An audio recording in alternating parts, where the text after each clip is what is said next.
नमस्कार साथियों, मैं मनीष भारती संस्कृति पीसीएस चैनल पर आप सभी का स्वागत करता हूं। साथियों, अपना बिहार के आज के इस कार्यक्रम में हम लोग चर्चा करते हुए पहुंच गए हैं बिहार की प्रमुख झीलों को लेकर के। आज जो है बिहार की प्रमुख जो झील है उसको लेकर के हम चर्चा करने वाले हैं। और बिहार की प्रमुख झीलों की जब चर्चा करेंगे तो सबसे पहले कुछ बातों को समझ लीजिए। देखिए, बिहार में मैंने कहा था नदियों का एक जाल सा बिछा हुआ है और प्रमुख नदी अगर देखेंगे तो गंगा नदी को लेकर के हमने चर्चा किया था कि गंगा नदी किस तरह से बिहार को दो भागों में बांटती हुई नजर आती है। तो अब क्या है कि नदियों का यदि जाल बिछा हुआ है और बिहार में एक नदी आप जानते हैं बिहार की शोक कही जाती है, कोसी नदी को। ठीक है, तो कोसी नदी का ये एरिया जो है कुल मिलाकर के कोसी सहित बिहार की नदियों की एक खास पहचान है। इन नदियों की यह पहचान है कि ये नदियां जो है मार्ग परिवर्तित करते रहती है। अब मार्ग परिवर्तन अगर नदी करेगी, इस वजह से क्या होता है कि झीलों का निर्माण हो जाता है और झीलें जिस तरह की बनती है उसे गोखुर झीलें कहा जाता है। ये अधिकांशतः झील फिर कहां पर स्थित होगा, तो जाहिर सी बात है नदियों के द्वारा मार्ग परिवर्तन करने की वजह से हुआ है, तो उसके आसपास ये झीलें आपको देखने को मिलेगी। अब जैसे समझ लीजिए, जैसे मुख्य रूप से मैंने कहा कि गंगा नदी दो भाग में बिहार को बांटते हुए नजर आती है। अब यहां पर अगर नदियों की स्थिति देखेंगे तो उत्तर में जो नदियों की स्थिति आपको ये दिखेगा, ये उत्तर बिहार का हिस्सा, तो यहां पर ये जो हिस्सा आपको है उत्तर पश्चिम से नदियां इधर बहती हुई नजर आएगी। और यहां से देखेंगे ये प्रायद्वीपीय भाग से ये नदियां निकलेगी, तो इस तरह से ये नदियां इधर से निकलते हुए ऊपर की तरफ जाएगी और गंगा नदी में जाकर के सभी जगह जगह पर मिक्स करेगी, यानी कि सारी नदियां जो है गंगा नदी की सहायक नदी के रूप में देखा जाएगा। कुल मिलाकर के अब ये बात तो आप समझ गए, नदी वाला पहले भी बता चुका हूं एक सेपरेट लेक्चर लेके। इसके इर्द गिर्द देखिए आपको ये झीलें भी दिखता हुआ नजर आएगा। अब देखिए इस एरिया पर समझने की कोशिश कीजिए। ये जो पूरा एरिया पर जाता है गंगा के उत्तर में, देखिए ये गंगा है, ठीक है, तो गंगा के उत्तरी भाग में चलिए, यहां पर देखेंगे तो ज्यादा झीलें आपको इस भाग में देखने को मिलेगा। ठीक है, देखिए जब मैं जलप्रपात पढ़ा रहा था आपको वाटरफॉल, तो मैंने कहा था वाटरफॉल जो है वह दक्षिणी भाग में देखने को मिलेगा। चाहे वो कैमूर को लेकर के बात करें, रोहतास को लेकर के बात करें, नवादा को लेकर के बात करें, इन जगहों पर आपको वाटरफॉल दिखेगा। क्यों कहा था मैंने?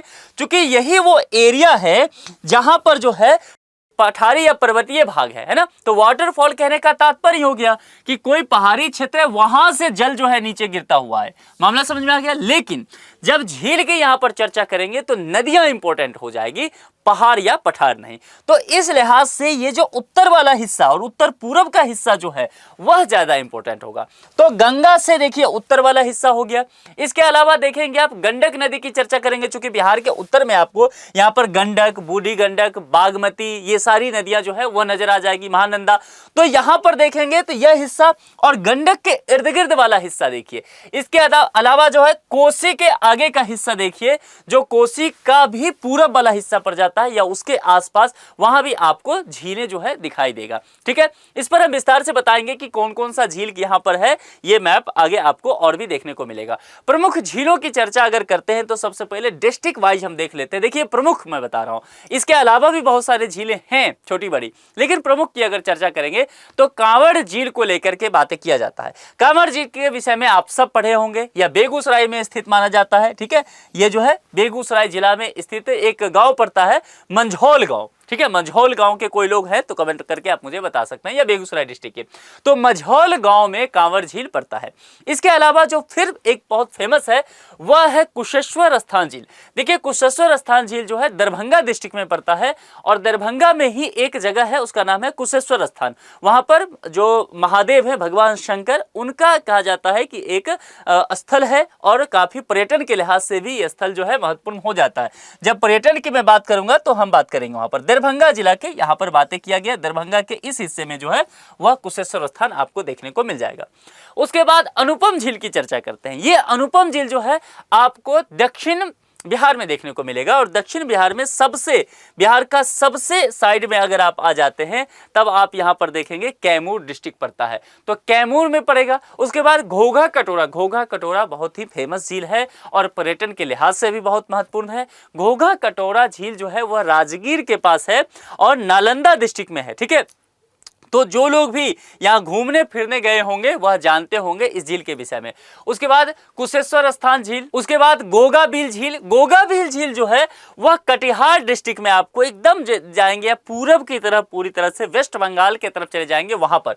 उसके बाद मत्स्य गंधा भी है, वही आपको एकदम मिथिलांचल वाले भाग में पूरब की तरफ देखने को मिलेगा। सहरसा जिला हमें इसके लिए जाना पड़ेगा और सहरसा जो है यहाँ दरभंगा के ठीक बगल में आपको दिखेगा। उसके बाद एक और झील बहुत फेमस है, उसका नाम है सिमरी बख्तियारपुर झील। तो सिमरी बख्तियारपुर झील जो है वह भी सहरसा में ही आपको देखने को मिलेगा। तो चलिए यहाँ पर डबल लगा देते हैं।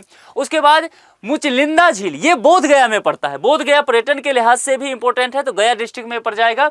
और घोघा झील जो है एक कटिहार में भी है, ठीक है। तो ये चीजें भी आपको ध्यान में रखना है कटिहार को लेकर के। ये प्रमुख झीलें हो गई। अब जो उसमें से भी 3-4 जो प्रमुख हो सकता है उसकी चर्चा करते हैं, जिसमें कांवर झील को हम देखेंगे, कुशेश्वर स्थान झील को देखेंगे, घोघा झील देखेंगे और सिमरी बख्तियारपुर झील के विषय में विशेष रूप से हम लोग देख लेंगे, ठीक है। अब यहां पर अगर देखिए इस मैप को एक बार मैं बता दूं तो यहां पर देखेंगे सागर पोखरा वाला हिस्सा जो है वह पूर्वी चंपारण की तरफ चला गया।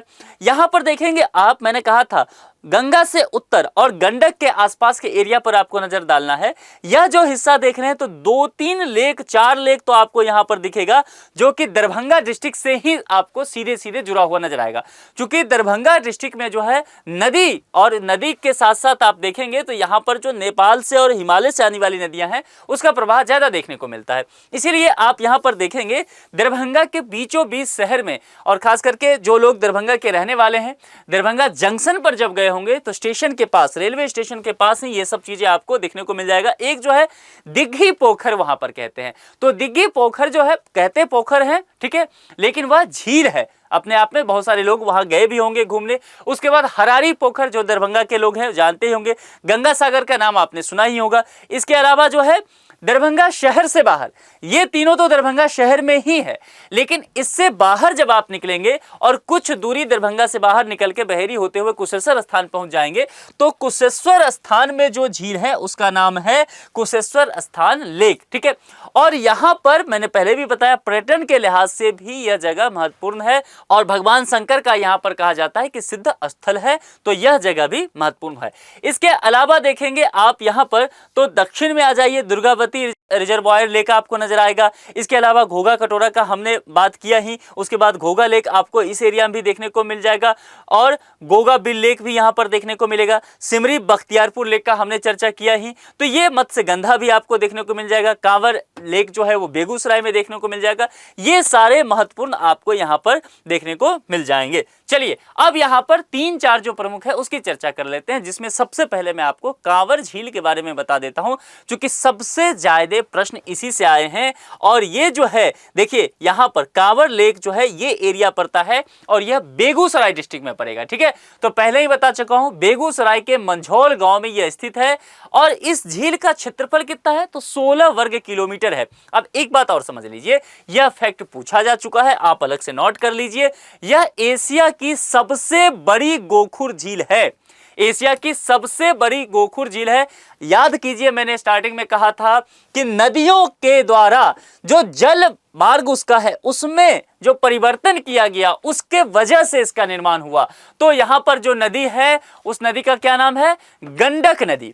तो गंडक नदी के विसर्पण से हुआ है, तो गंडक नदी भी इसके साथ, जब भी गोखुर झील यहां पर आएगा गंडक नदी, और इसके साथ ये नाम आपको 2-3 टर्म याद रखना है, ठीक है। अब देखिए यह भी पूछा जाता है प्रश्न कि इन झीलों में कौन सी वनस्पतियां पाई जाती हैं, तो हाइड्रा लिरिसियाल, उसके बाद पोर्टो मॉर्गेटन, उसके बाद वेल्सनेरिया, उसके बाद लेप्राल्स, उसके बाद सर्पस वेल्टवेलिया, ये सब काफी प्रमुख ऐसे वनस्पतियां हैं जो इस झील में आपको देखने को मिल सकता है। देखिए इस झील में सर्दियों के दिनों यानी कि नवंबर जनवरी की बात मैं कर रहा हूं, इन दिनों में देखेंगे साइबेरिया क्षेत्र से प्रवासी पक्षी बहुत आते हैं और यही कारण है कि इस झील को काफी पर्यटन के लिहाज से आगे बढ़ाया जा रहा है। केंद्रीय बजट 2024-25 में भी इसके लिए पैसा दिया गया है अलग से बिहार सरकार को। देखिए प्रमुख पक्षी जो है वैज्ञानिक सलीम अली के अनुसार लगभग 60 प्रजातीय पक्षी मध्य एशिया से सर्दी के दिनों में यहां निवास करने के लिए चले आते हैं। हैं और ये मूल रूप से देखेंगे तो 106 प्रजाति के पक्षी यहाँ पर निवास वैसे भी करते हैं। कांवर झील के पास शोध कार्य के लिए वर्ल्ड बर्डिंग स्टेशन की स्थापना भी की गई है। वर्ष 2020 में इसे भारत का 39वां और बिहार का प्रथम रामसर साइट घोषित किया गया है। इंपॉर्टेंट हो गया ना, तो ध्यान रखिएगा, बिहार में 3 ही रामसर साइट है, ठीक है। एक रामसर साइट पहले से ही रहा है 2020 से ही, और यह जो है रामसर साइट कांवर झील ही रहा है।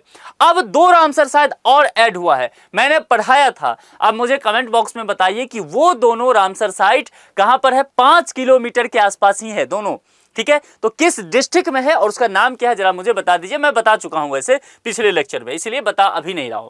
कुशेश्वर स्थान झील पर चर्चा करते हैं। कुशेश्वर स्थान झील जो है दरभंगा के कुशेश्वर में स्थित है। देखिए ये हिस्सा दरभंगा का एकदम आप दक्षिणी हिस्सा देखेंगे, दक्षिणी पूर्वी हिस्सा, तो यहाँ पर कुशेश्वर स्थान एक शहर पड़ता है और वहां पर बाढ़ की समस्या बहुत देखी जाती है। तो यहीं पर यह झील जो है इसी शहर में स्थित आपको नजर आएगा। इसका क्षेत्रफल देखेंगे तो 20 वर्ग किलोमीटर से 100 वर्ग किलोमीटर तक इसका घटता बढ़ता रहता है। क्यों, मैंने कहा यहाँ पर बाढ़ की समस्या बनी रहती है, तो नदी के साथ भी जुड़ाव रहता है।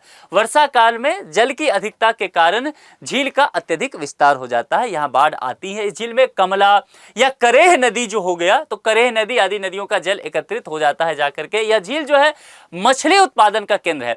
वैसे भी अगर आप देखेंगे मिथिला क्षेत्र में और मिथिला के पूरे क्षेत्र में देखेंगे तो मछली उत्पादन का काफी काम किया जाता है। खास करके दरभंगा, मधुबनी, सहरसा, सुपौल, मधेपुरा, इन सब जगह पर आप देखेंगे तो मछली पालन आपको देखने को मिलेगा। तो जाहिर सी बात है अलग से फैक्ट याद करने की आवश्यकता नहीं है। कुशेश्वर स्थान में भी जाहिर सी बात है आपको मछली उत्पादन का केंद्र देखने को मिलेगा। अब प्रवासी पक्षी की बात करते हैं। क्या यहाँ पर प्रवासी पक्षी आते हैं? जी बिल्कुल आते हैं। किस मौसम में आएंगे? तो जाहिर सी बात है सर्दी के मौसम में आएंगे। अब यहाँ पर बेगूसराय की कांवर लेक की चर्चा किया गया, तो बेगूसराय से ऊपर ही तो है दरभंगा जिला। तो आप देखिए एरिया को, फिजिकल जो है ज्योग्राफी उसको ध्यान में रखिए। तो अगर बेगूसराय में प्रवासी पक्षी आएंगे साइबेरिया से सर्दी के दिनों में, तो जाहिर सी बात है इन पक्षियों को तो ऐसा होगा नहीं कि भैया डिस्ट्रिक्ट बट गया है उधर नहीं जाना है ना। पक्षियों के लिए सरहद काम नहीं करता है, तो पक्षी यहां से जंप करके यहां भी तो जाएंगे। तो जाहिर सी बात है, ध्यान रखना, याद अलग से करना ही नहीं है। तो साइबेरियन केन जो होते हैं वह सर्दी के मौसम में यहां पर प्रवास करने के लिए आ जाते हैं। इसके अलावा अन्य भी प्रवासी पक्षी होते हैं और वर्ष 1972 में इस झील को पक्षी अभ्यारण्य भी घोषित कर दिया गया था इसी वजह से, ठीक है। तो इसके संबंधित जो कानून है अभ्यारण्य को लेकर के, जरा उस कानून का नाम लिख करके बताइए। मैंने वन्य जीव अभ्यारण्य जब आपको पढ़ाया था बिहार का, तब मैं आपको कानून बताया था। चलिए घोघा झील के विषय में समझते हैं। कटिहार जिले के मनिहारी क्षेत्र में घोघा स्थित है। तो देखिए यहां पर जो ये जो कटिहार डिस्ट्रिक्ट आपको देखने को मिलेगा, इसका क्षेत्रफल जो है 5 वर्ग किलोमीटर है, छोटा सा ही है। और इस झील की एक और खासियत है। अब क्या खासियत है कि इस झील के आसपास आपको और भी कई छोटी बड़ी झीलें आपको दिखने को मिल जाएगा, इसलिए लोग यहाँ पर पर्यटन करने के लिए भी जाते हैं। इस उद्देश्य से सरकार भी कोशिश कर रही है कि इसका और भी विस्तार किया जाए। अब आखिरी आज का जो प्रमुख झील है उस पर चर्चा करते हैं, सिमरी बख्तियारपुर झील। देखिए सिमरी बख्तियारपुर झील जो मौजूद है वह बिहार के सहरसा जिला में है, ठीक है। तो सहरसा जिला यहाँ पर रहा। सिमरी बख्तियारपुर लेक की बात करते हैं। अब इसका निर्माण जो है कई छोटी छोटी झीलों के मिलने से हुआ है। तो अगर कभी भी आपको सिमरी बख्तियारपुर झील के बारे में पूछा जाए तो ये नहीं कहना है कि अपने आप में यह एक बड़ी झील है। सिमरी बख्तियारपुर झील जब भी आएगा अलग से लिखिएगा कि कई छोटी छोटी झीलों के मिल जाने से एक झील का यहाँ पर निर्माण हुआ है। इसमें जमुनिया और उसके बाद सर्दिया कहते हैं, कुमीबी, गामरा, ये आदि प्रमुख झीलें हैं। ये सब मिलकर के यहाँ पर इस झील का निर्माण कर रहे हैं, ठीक है। तो कुल मिलाकर के आज हमने क्या देखा, बिहार के प्रमुख झीलों पर हमने चर्चा किया है, ठीक है। महत्वपूर्ण जो 4-5 झील हो सकता है उसको मैंने अलग से बता दिया है। दरभंगा डिस्ट्रिक्ट में जो झीलें हैं, जो 3-4 झील जो दरभंगा शहर में, एक कुशेश्वर स्थान में, तो 4 तो दरभंगा डिस्ट्रिक्ट में ही हो गया। एक जो है कांवर झील बेगूसराय, सिमरी बख्तियारपुर सहरसा और कटिहार वाला घोघा, इस पर आप विशेष नजर बना के रखिएगा। ये 4-5 झील जो है प्रश्न पूछा जाता है। खास करके कांवर झील जो है वो रामसर साइट रहा है, ठीक है। तो इस वजह से उसका अपना विशेष महत्व हो जाता है। तो आप अगर ये 4-5 टॉपिक को अच्छे से तैयार कर लेते हैं तो यहां से प्रश्न पूछा ही जाता है, और प्रश्न पूछा जाएगा तो आप सही से जवाब दे पाएंगे। आज के इस लेक्चर में इतना ही रखते हैं। अपना बेहद ख्याल रखिए। बहुत बहुत शुक्रिया।